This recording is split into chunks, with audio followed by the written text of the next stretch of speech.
Hello, you absolute legends! Back in May, Logitech ran a speedrunning competition on Twin Galaxy's new platform called Aim and Run 2. As you can guess by the name, this was the second iteration of this competition, with the first one taking place around a month prior. For the competition, Logitech commissioned the creation of a custom Counter-Strike 2 map and asked players to get through the course as fast as they could. The prizes they offered were pretty legit. First place got an insane golden mouse along with a keyboard, the top 10 all received a mouse and keyboard, and they even gave away a mouse for everyone inside the top 100. And this mouse is valued at over $100 US. So for a fun little speedrunning competition, it seemed like quite a bit of money was invested in prizes. Plus, if you placed in the top 50 and included webcam footage of yourself using a Logitech keyboard or mouse, you even got a Pro X2 wireless gaming headset, which is valued at over $200. But alongside prizes for going fast, they also included a special bonus prize for the first 5 entries that had a time ending in 8.88. This was called the Accuracy Challenge, and meant that you didn't necessarily need to go fast to win a prize. Even if you were slow, you could just sandbag at the end and try to win the challenge by exiting on the perfect frame. And that's exactly what the player Exotic Alec did. His run wasn't fast by any stretch of the imagination, and it was clear from his run that he wasn't intending to be. He fell off the course multiple times, so he obviously didn't care about getting a flawless run. And at the end, he camped the exit until he could leave with a time ending in 8.88.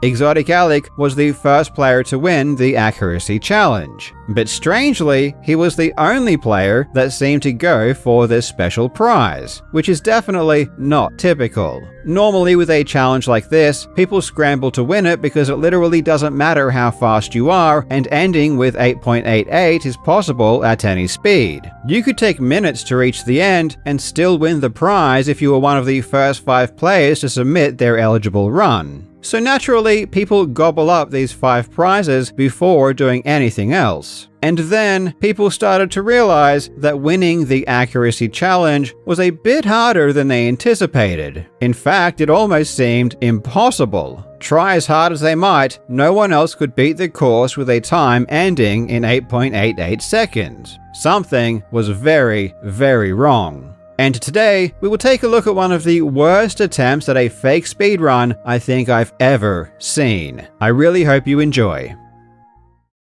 Now legends, it's Christmas time, and what better way to spoil yourself or someone you love than with a beautiful poster from Displate. Displate offers metal posters that not only look amazing, but are also very durable and easy to install using their magnet mounting system. Not only does this avoid damaging your walls, but it also means you can quickly swap them around whenever you want. I think if you or someone you know loves a game or a story, you should celebrate it with a poster from Displate. Displate offers officially licensed designs from all of your favorite game, TV, and movie franchises. I'm not ashamed to admit it, I am a huge K-pop Demon Hunters fan, so I'm definitely going to be grabbing one of their official artworks. These artworks are seriously incredible, and there are more than 2 million to choose from. Displate ships very quickly all around the world, so if you want to get something for Christmas, now is the time. And Displate is offering a massive Black Friday discount of up to 46% off. Just click my link in the description or scan the QR code on screen and use code JOBS to get up to 46% off your order. Displate has always supported me, and I cannot recommend them enough. Despite Exotic Alec winning the Accuracy Challenge within the first day of the Aim and Run competition launching, no one else could manage to do it. And it turns out there was a very good reason why. A day after the competition began, the user Double Casu posted a message to the competition page claiming that getting a time ending in .88 wasn't possible, saying, "It's not possible to get a .88 time because the game is 64 tick, meaning each tick occurs every 15.625 milliseconds. The closest time to .88 are tick 56, 875 milliseconds, or tick 57, 890 milliseconds. And it's true that Counter-Strike 2 does run at 64 ticks per second. They do have a sub-tick system which can interpret inputs at more than 64 ticks per second, which affects movement and shooting and other actions that require inputs. However, it seems that with the in-game timer, it is stuck at 64 ticks per second, which means that ending in 0.88 doesn't appear to be possible. So if it's not possible, how on earth did Exotic Alec beat this challenge? His run seems pretty legit. It even has a webcam showing his keyboard. And as we all know, if you show a webcam, it's basically impossible to cheat. Well, the answer is as dumb as you might think. I will play the end of his run, and I want to see if you can notice anything weird or out of place. Definitely feel free to use the frame advance feature if you need to, and I really want to give you a chance to catch the discrepancy before I spoil it. So here we go.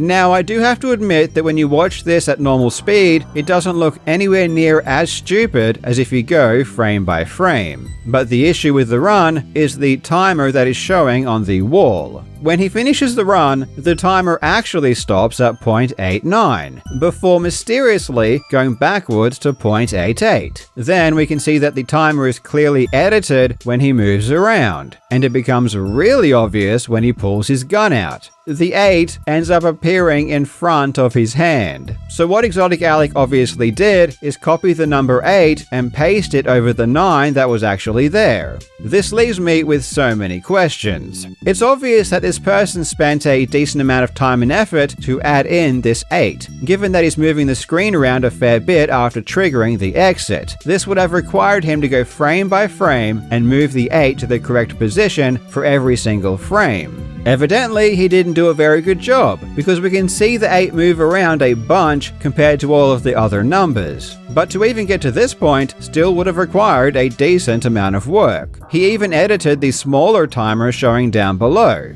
But if he was going frame by frame to make sure the 8 was in a reasonable position, how on earth did he allow the timer to show 0.89 for 2 frames before going back to 0.88? Why wouldn't he correct those 2 frames as well? It makes no sense to let the timer show 0.89 if you're just going to go back to 0.88. And this error happens on both timers, both the one on the wall and the smaller one showing down below. It's really, really bizarre. And if you're going frame by frame, why would you let the 8 show in front of your hand when pulling your gun out? I can understand that it would be pretty tricky when the number was only partially obscured, which it is for several frames. So to make that look good, you would have to mask the 8 so that only half of the 8 is showing. This would require a bit of extra work, but this is only for a few frames, so it probably wouldn't be too bad to do relatively convincingly. On this frame, however, the hand is completely covering the timer. There is no excuse for the 8 showing here at all, and all you would need to do is just not show anything. Why would you leave the 8 here if you're editing each frame and can clearly see that the hand should be obscuring your vision of the timer completely? I just really cannot understand how this possibly happened. But you know what makes this really, really stupid? It's the fact that he switched weapons and covered up the timer with his hand for no reason whatsoever.